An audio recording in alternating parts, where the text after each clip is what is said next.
Hi, Duke and Steph here, and we are The Powerful Rescue. 5 things we like to implement when introing dogs.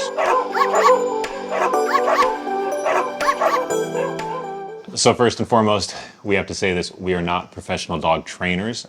We've been doing this for a long time. We've dealt with a lot of different breeds.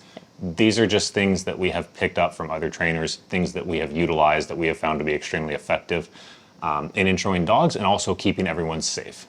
The reason we go through these steps, being a rescue, we're taking in dogs from the shelter. A lot of the time, they need time to decompress. They need time to kind of come into their own. Or be medically cleared. Or get them medically cleared. We have a few like that. And when it is time to introduce them to a dog, we kind of throw the notes from the shelter out the window because a lot can change temperament-wise. The dog might feel better.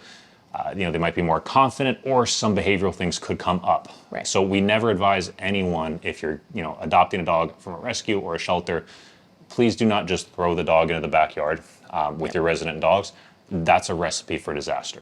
We go through these steps with our fosters. We implement these steps, ourselves with our dogs, and it's 5 things that we've found to be extremely effective.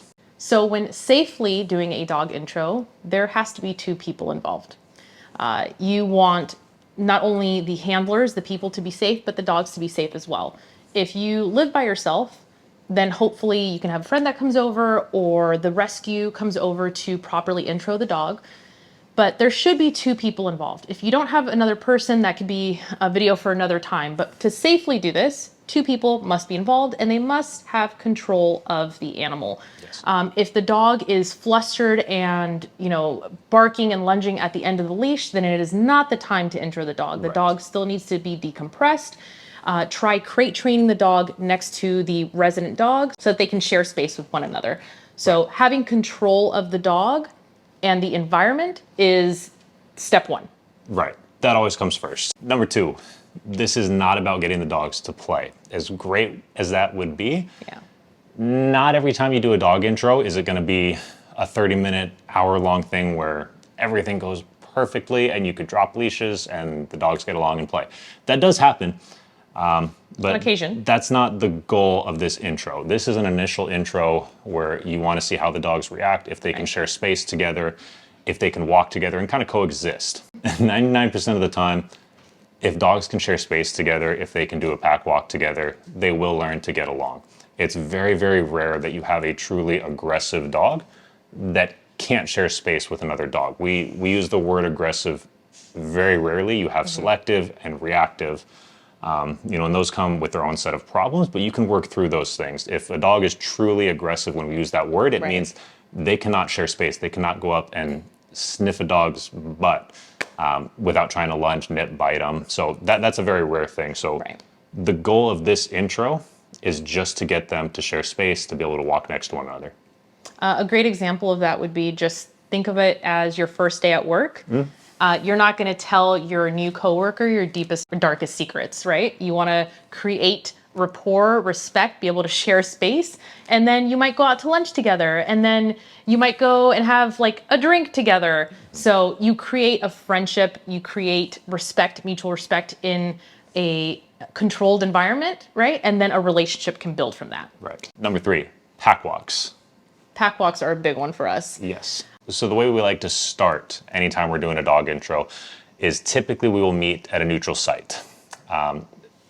Dogs can become protective of their territory. There's other things in the house, bowls, toys, treats, stuff like that should be put away. But nonetheless, it's always better for dogs to meet on neutral ground. So we'll go outside. You can go to a local park if it's quiet. Right. And we'll always start off just by walking. So if it's Steph and I doing this pack walk, we are going to start the walk off with the dogs on our outside. Steph and I will be next to each other, probably 5 feet apart. Yep. And as long as things are going smoothly, we'll continue to inch closer and closer and closer until we're about shoulder to shoulder. So once we've walked for a while and we're shoulder to shoulder and it's just, the dogs are probably 4 feet away from each other, then we move one dog in between us, right? So now there's just one human in between the 2 dogs and we just continue on our walk. We don't allow them to sniff. We don't allow them to be face to face. After a few minutes of that and everything is going well, the energy is calm, we stagger. So we let one dog go in front and the other dog's gonna come from behind and do a little sniff. and then we switch it out, right? So then the dog that was behind will come up front. The dog that's now behind will do a sniff. And if everything is going well, then Duke and I will be on the outer part at this point, and the two dogs will be walking together. The sniff is a big one. Yeah. A lot of the time we will see the dogs kind of settle in after that. The whole point of the pack walk, honestly, is to get them some exercise so they are a little worn out as they go. Right. Especially if things start off a little rambunctious, it calms them down, they're sharing space, they're starting to get used to one another, they feel safe, and then they get that sniff out of the way and it's like, okay, I got you. We're good. That's actually the natural way that dogs say hello, is sniff from behind. It is not a natural way for dogs to meet face to face. That's a confrontational greeting for them. So you never want a dog to just run up to another dog's face, because that can be confrontational. That type of body language, it can startle them. Some dogs don't like dogs in their face. So sniffing from behind is the, I guess, proper way that they say hello, right? So you want to make it as seamless as possible where they don't even know that it's happening. Yep. Number 4, sharing space. So once the walk starts to come to an end, whether it's back at the house or wherever you were ending this walk, we keep the leashes on and we allow the dogs to sit. If they lay down, that's a great sign. Right. But the goal here is just for them to share space. And at no point in this sharing space are we putting water bowls down for them to share. They are just hanging out. Duke and I will have a conversation, and we're just letting the dogs sit or lay down next to one another. Or, if they don't even want to be next to each other, that's fine. Right. But as long as the energy is calm. We always tell people, if your dogs are ignoring each other, that's actually a great sign. We love it. Right? If they're lunging, trying to do everything they can to get to the other dog, you're going to have to do this a few times. It might be a week-long process. It might be a month-long process. Right. But if you finish this pack walk and the dogs are sitting next to each other, everything seems okay. If a dog lays down, if they're showing their stomach like vital spots, that's a submissive sign. That's a very good sign that they're comfortable in the environment they're in. So if all of that goes well, then it's the actual intro, right? Step number 5. It's probably the most nerve-wracking part, right? Because you just did all this work, you're leading up to actually dropping leash and letting the dogs interact on their own. We still keep the leash on the dog though. It makes it easy to separate dogs if anything were to happen.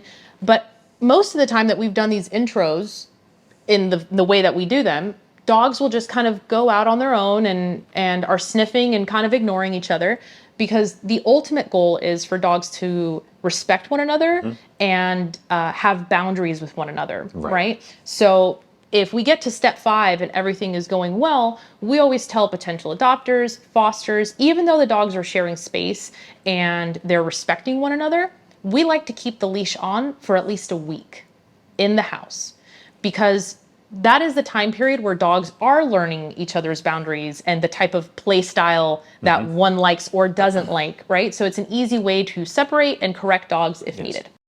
So again, we just want to reiterate, we are not trainers. These are things that we've picked up from trainers, things that we've learned throughout the years that we have implemented that have worked really well. There might be things that you can change in this that work really well for you, or the types of dogs that you are taking on in your rescue or as a foster. But please just make sure that you are keeping everyone safe, because intros can be a stressful thing for everyone. If you keep everyone safe, it doesn't need to be stressful. All right, guys, well, those are our 5 basic steps into dog intros. We hope you enjoyed the video. If there's anything else you want to see or hear us talk about next time, comment below. Definitely check out our Instagram and website, also on the links below. Thanks, guys. Catch you next time.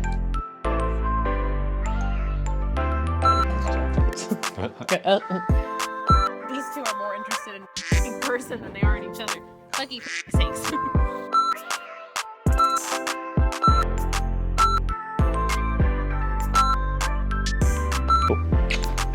Sweet.